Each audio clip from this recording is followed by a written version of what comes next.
Héctor Vasconcelos, presidente de la Comisión de Relaciones Exteriores. Senador, qué gusto. Gracias qué gusto. por estar con nosotros, muchísimas gracias. Al contrario, gracias por su invitación. Ya hemos platicado en este espacio de la agenda, pero es muy pertinente que nos visite esta tarde, porque han ratificado a la titular de la Secretaría de Relaciones Exteriores recientemente al iniciar el periodo ordinario de sesiones. Platíquenos, senador, ¿cómo fue el proceso desde la recepción del nombramiento en el Congreso, cuando lo recibió usted en la Comisión de Relaciones Exteriores que preside, y todo el proceso que hubo que seguir para llegar al momento de la comparecencia en comisión que la vimos en el canal Congreso en vivo, y luego la ratificación en el Pleno? Sí, realmente fue un proceso extraordinariamente exitoso, porque como sabemos, la nueva Secretaría de Relaciones fue ratificada por unanimidad. Y realmente en este momento del sexenio, en la atmósfera muy polarizada que hay, atmósfera política en el país, llegar a acuerdos, y ya no digamos a un consenso total, créanme que no es fácil, ¿no? Entonces, nos llegó la documentación, se reunió la Comisión de Relaciones Exteriores, ahí doña Alicia fue aprobada por unanimidad, pasó al Pleno y ocurrió lo mismo. Entonces yo creo que podemos estar contentos, además de que haya sido ratificada una funcionaria tan eminente de México, podemos estar contentos de que aún en esta atmósfera crispada se puede llegar a acuerdos cuando, digamos, la materia en discusión es prácticamente indiscutible. Todos los partidos políticos representados en el Senado expresaron elogios a la embajadora Bárcena, de manera que las cosas por una vez salieron tersas. Hacía algún tiempecito que ya no teníamos mucha tersura aquí en el Senado, ¿no? Sí. Y bueno, senador, si este elemento va a coadyuvar en todo lo que signifiquen los trabajos de la Secretaría, pues bienvenido. Y voy a eso, ¿cuáles son estos temas o cuáles son los pendientes, ¿no? que de alguna manera se esperarían con este nombramiento? A ver, hay que empezar por decir que a este gobierno le faltan 1 año y medio, 12 y medio meses, entonces ya es un periodo muy corto, que se va a ver, en mi opinión, muy complicado por el proceso electoral tanto en Estados Unidos como en México, ¿verdad? El año que entra hay elecciones en ambos países y esto va a ocasionar que los políticos norteamericanos usen a México como lo que se llama en inglés un punching bag, una bolsa para pegar, ¿no? Como las que usan los boxeadores. Exactamente. Van a estar haciendo referencia a los problemas de la inmigración de sur a norte. Va a haber también ciertos cuestionamientos de la política migratoria de México. En fin, va a ser una época difícil que yo creo que va a ocupar buena parte de la agenda de la Cancillería en los próximos meses. Luego, pues, una de las cosas más inmediatas que tenía como responsabilidad la embajadora Bárcena fue justamente el viaje a Colombia y Chile, ¿no? Que yo creo que ocurrió de manera muy exitosa. Qué bueno que podamos estrechar lazos no solamente con países hermanos, sino con regímenes de alguna manera afines, ¿no? Creo que tanto México como Chile, Colombia y algunos otros países de América Latina tenemos agendas que ponen el énfasis y la prioridad en la defensa de nuestras soberanías respectivas, ¿no? Entonces, qué bien que este último año del presidente López Obrador inicie con un viaje a América Latina, que por otra parte es una región del mundo que el presidente siempre ha considerado que debemos ver como una prioridad absoluta de la política exterior de México. Precisamente, no sé si el término correcto sería heridas históricas similares con estos países que menciona. El presidente de México informaba hoy, senador, la secretaria de Gobernación, Luisa María Alcalde Luján, que signó el compromiso de Santiago precisamente para cuidar el Estado de Derecho y la democracia. ¿Qué importancia tiene este compromiso de Santiago? ¿Lo van a recibir ustedes? ¿Lo tendrán que ratificar o es un instrumento solo de ejecutivo? Todavía no lo sé porque no se nos ha informado oficialmente. Pero sea cual fuere su característica jurídica, digamos, es importantísimo el establecer estos lazos entre países que quieren hacer verdaderas transformaciones, yo diría incluso revoluciones sociales, pero por medios pacíficos, sin recurrir a las armas o a la represión, sino, y por cierto, eso es una herencia también del presidente Allende, cuya muerte se conmemoró el día de ayer, esa idea de que se pueden lograr grandes cambios sociales y políticos, y desde luego económicos, sin necesidad de guerras civiles. Creo que en México esto está siendo demostrado por el actual gobierno, y ojalá que en Chile y en Colombia, donde sus gobiernos son relativamente recientes, hace poco tiempo que están en el poder los presidentes actuales de Chile y Bolivia, ojalá que tengan ocasión de llegar hasta el final de sus gestiones sin ningún sabotaje, sin ninguna resistencia militar, armada, en fin, sin grandes problemas que les impidan cumplir con las metas para el logro de las cuales fueron electos esos gobiernos.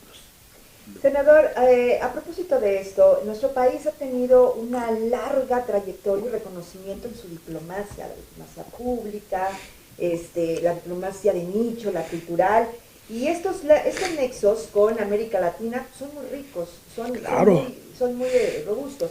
¿Qué pasa con Perú en todo caso? A mí me gustaría preguntarle, porque no solamente México está enmarcado en la parte norte, también tenemos que estar muy unidos y mirando siempre hacia el sur. Claro. Sí, la situación con Perú es muy delicada porque yo diría que por una parte se desplazó del poder al que había sido electo un presidente progresista, de una manera violenta, en fin. Yo lamento muchísimo que se interrumpan los gobiernos electos genuinamente por sus respectivos pueblos, ¿no? Entonces, yo creo que la relación está en una pausa hasta esperar el desarrollo de acontecimientos en el Perú, pero ya se resolvió el asunto de la presidencia pro tempore, que después de que la ocupó, de la Alianza del Pacífico, que después de que la ocupó México le tocaba a Perú. Ya hoy tiene esa presidencia y yo pienso que la actitud del gobierno mexicano ha sido de reserva ante un desacuerdo ideológico fundamental con quien ostenta la presidencia del Perú hoy día, ¿no? Y sobre todo también creo que debemos ser críticos de la represión que hubo después de la sustitución del presidente Castillo.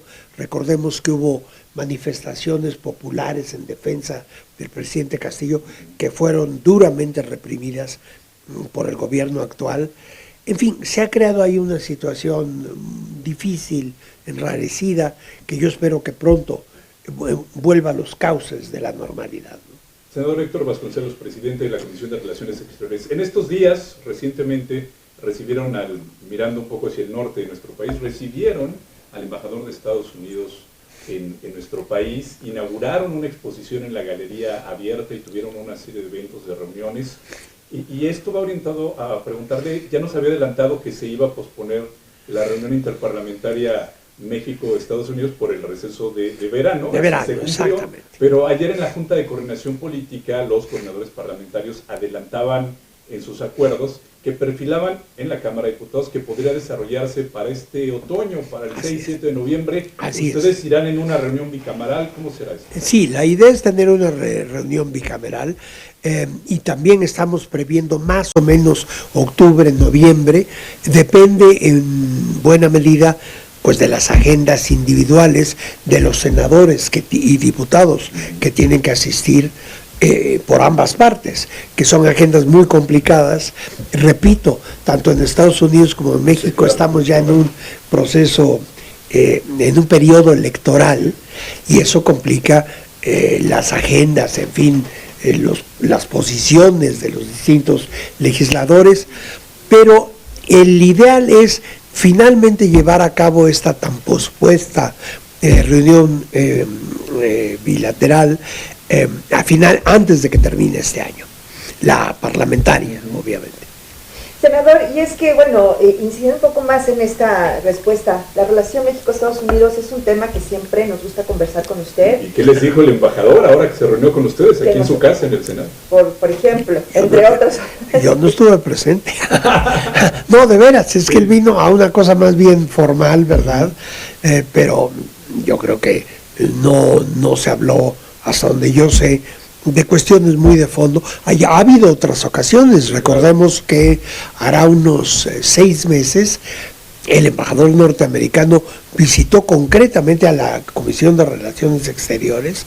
Me acuerdo que fue el día del último desalojo del Senado por un temblor. Y ahí estábamos a la mitad del Paseo de la Reforma con el embajador, mientras pasaba todo. Entonces, sí, obviamente siempre estamos en contacto con la embajada norteamericana y con el embajador. ¿Qué implica la decisión finalmente del presidente Biden de retirar? Ya habíamos platicado también este tema, ya nos había dado su análisis, pero ¿qué implica que hayan retirado la boya del río Bravo finalmente, que se haya tomado esta decisión? Y bueno, contrasta un poco con lo que la sociedad civil da a conocer a las agencias informativas, en donde la Organización Internacional para las Migraciones señala que la frontera de Estados Unidos y México la señalan como una ruta migratoria, quizá la más peligrosa del mundo, senador, pero bueno, también están estas acciones diplomáticas de retirar una boya. Exacto. En efecto, la frontera México-Estados Unidos es una zona delicadísima, ¿no?, con grandes problemas de toda índole, pero creo que para la magnitud de las migraciones o del intento de ingreso a los Estados Unidos y Canadá que tiene lugar a lo largo de esta frontera, pues las cosas se han podido llevar, digamos, con relativo orden. Claro, ha habido muchas víctimas, pero pudo haber habido más de no haberse tomado ciertas medidas en los últimos años. Ahora, lo que acordó el presidente Biden, a mí me parece que es una medida extraordinariamente positiva, que ayuda mucho tanto a resolver o manejar de mejor manera el problema, el asunto migratorio, como también a la relación bilateral en términos generales. Y yo creo que sí va a tener o está teniendo un costo para el presidente Biden. Hoy mismo en el Congreso, allá, ¿no? en su país, ya. Claro.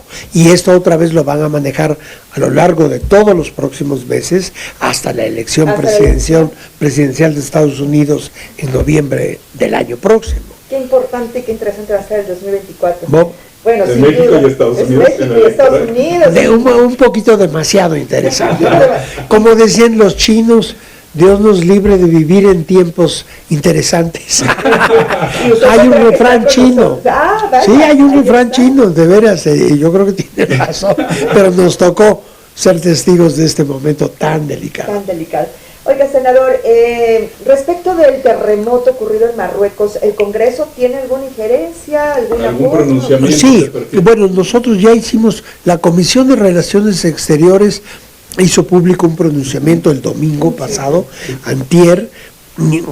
Yo me imagino que probablemente eso va a ser discutido hoy, que el Senado en su conjunto, no solo la Comisión de Relaciones Exteriores, haga un pronunciamiento. Ahora, todas las medidas de apoyo que pudieran tener lugar, pues eso se decide básicamente en el Poder Ejecutivo, ¿verdad? Senador, para concluir nuestra conversación, porque sabemos que están en sesión y agradecemos doblemente que esté con nosotros aquí unos minutos para hablar con los ciudadanos, ¿cómo está su agenda? ¿Cuántas ratificaciones de instrumentos internacionales o de diplomáticos? ¿Cómo tienen la agenda de trabajo en la Comisión Exterior? Viene un buen número de nombramientos diplomáticos, que quizás serán los últimos de este gobierno, pero hay un buen número, aunque aquí tenemos una regla: mientras no llega la documentación y el nombramiento, todos los papeles necesarios, no hablamos del tema, porque hay un elemento de intangibilidad todavía. En cuanto tenemos ya los documentos en la mano, entonces empezamos el análisis. Yo creo que eso va a ocupar buena parte de la agenda de este otoño. Ahora, para el año que entra vienen muchas cosas, pero que todavía están en discusión, ya no digamos de la totalidad del Senado, sino aún de la bancada de Morena. Le estamos discutiendo diversas iniciativas. En cuanto haya algo ya firme, yo se los haré. Perfecto, lo esperaremos haré en su con gusto en esta conocimiento. cabina para que platiquemos de la importancia de estas ratificaciones. Senador, muchísimas gracias por haber venido a la Al contrario, muchísimas Siempre gracias. agradecemos. Gracias, como siempre, un gusto. Héctor Vasconcelos.